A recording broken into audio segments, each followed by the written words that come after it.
This is looking at utilizing your available time as efficiently and effectively as possible. I.e., do not call meetings and call everybody into the meetings that don't need to be in the meetings, etc. But this is looking at your own time usage. Do you prioritize? Let me tell you a scary statistic. We get interrupted on average every 7 minutes. But it takes us 22 minutes to get back to the same level of concentration we were at before we were interrupted.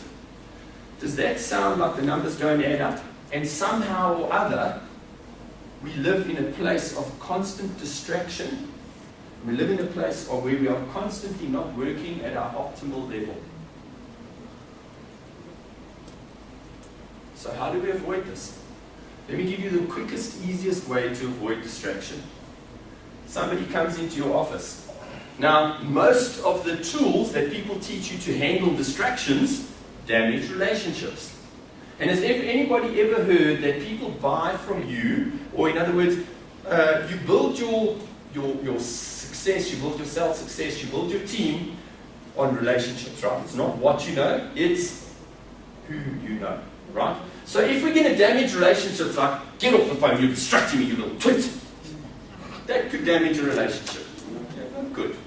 But what do we do to be firm and assertive, yet not damage the relationship? What you do is, the best example I ever heard was, I was listening to a CD the other day when I was driving in my car, and this guy's a stone mason, and he was working in a chimney, and he said, he phoned, and he went, I'm in a chimney, what can I do for you? You're not going to make small talk now, the oak's in the chimney. Okay? So what do? The person comes into your office and you say to them, hi, I'm busy with a really, really important report that needs to be finished in an hour. How can I help you? Nah, let me have a chat. How's it going, man? The person's going to say, ooh, I can see you busy. Because now they want to actually do one of three things. They want to arrange a meeting with you where they can have a long discussion. They want a quick answer. Or they want you to put something on your to-do list. So in other words, it's going to be something on your to-do list, something on your calendar, or it's going to be a quick exchange. But where's the problem? Somebody comes into our office and you go, how's it, John? How are you doing? No, fine, man. Yes, I tell you what, did you notice the weather this morning? Yes, I tell you what, I was driving in here. That sunrise was amazing. Nothing to do with the distraction, right? But we're shooting the breeze because we're not quite sure how to get to the point. And more importantly, even when we've got to the point, we're not quite sure how to end. So it's like, thanks for that information. What are you doing the rest of the day? No, just sitting here.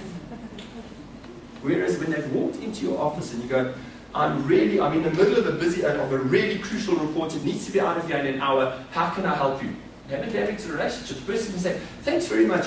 What I wanted to say is I really need to know, what is that guy goes, thank you very much, get back to your report.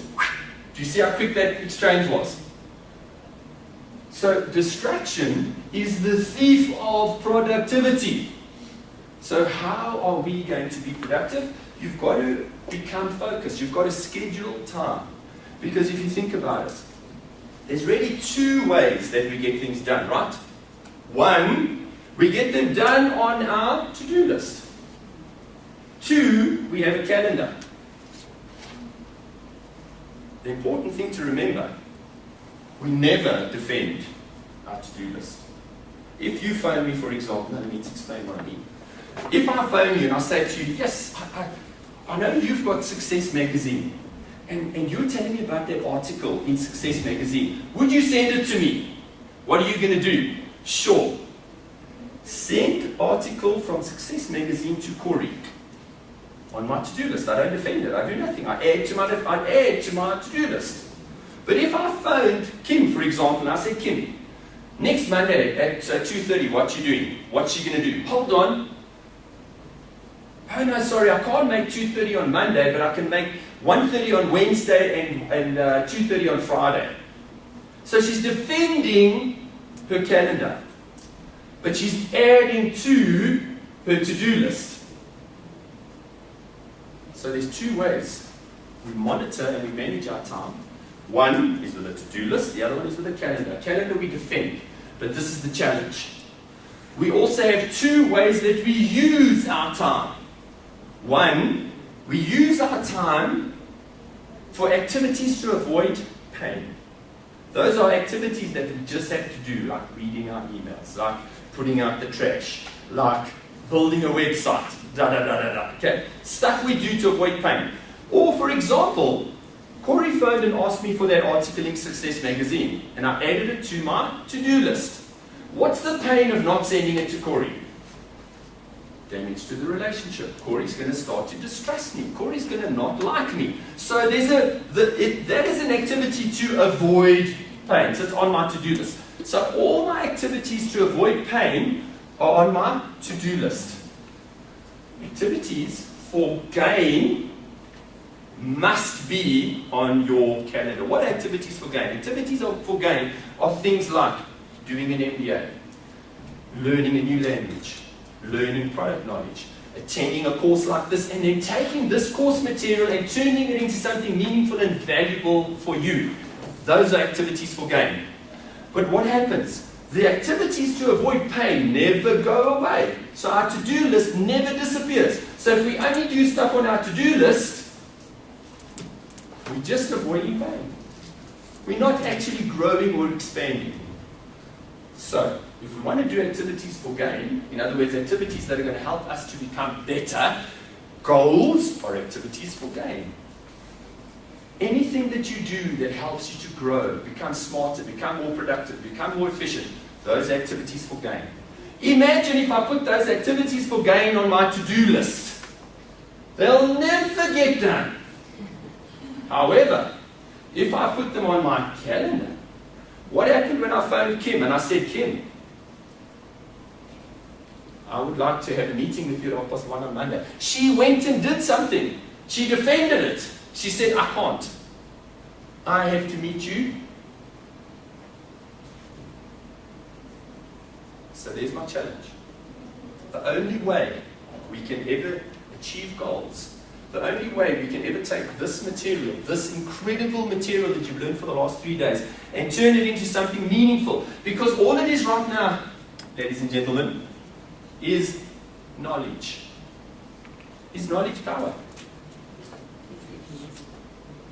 The real answer is no. Organized knowledge that is applied and utilized is power. This computer, when it's connected to the internet, there's not a single thing that I can't Google. That's knowledge, right? How successful is that computer? So knowledge is not power. It's when I take knowledge, I organize it, and I use it, I apply it, then it becomes power. How do I take this knowledge that you've learned over the last 2 days and organize it and apply it? I schedule time where? On my calendar. To actually revise it, to look at it, to organize it, to apply it. On my to-do list is just that rubbish stuff that I have to do. It just stops me, it only avoids pain. If I don't take out the rubbish, what's the pain? Well, it stinks and animals will invade my home. If I don't send them, Corey, do you understand? You know what the benefit, the great advantage of activities to avoid pain? Every one of them can be delegated. Activities for gain. Go and instruct one of your sales or one of your team members, go and instruct them and say, you go and learn my leadership material. Go on. You can't do that. So I can't delegate my goals. I can't delegate this learning. I need to do it myself. So when it can't be delegated, it has to be scheduled. Because when it gets scheduled, it's on your calendar, you defend it. When it's on a to-do list or this is the challenge, guys. These activities to avoid pain, they never stop. So even when I'm engaging with activities for gain, these little bums just continue. And so the challenge is, it becomes, I have to, have you heard the term make time? But you don't manufacture time, and you can't take money and go into your basement and go, okay, so I'm going to make myself another 3 hours today. But what you can do is schedule. So I'm going to take some time from here, schedule it, and do the activities for gain. Do you know that 90% of your success comes from activities for gain? 10% comes for activities to avoid pain. But where do we spend most of our time? Right here. And then we get to the end of another year. And we go, yes, I tell you what, I'm in the same place. Maybe I'm 10% in it, I don't know. But if I really want my life to change, and I want to introduce, I want to grow, because remember, you attract success by the person you become. As you become more, you attract more. You can only become more when you learn more, when you invest time here. Activities for gain. So we need to schedule it. You understand how important it is to use your calendar to put your goals on. To have a calendar to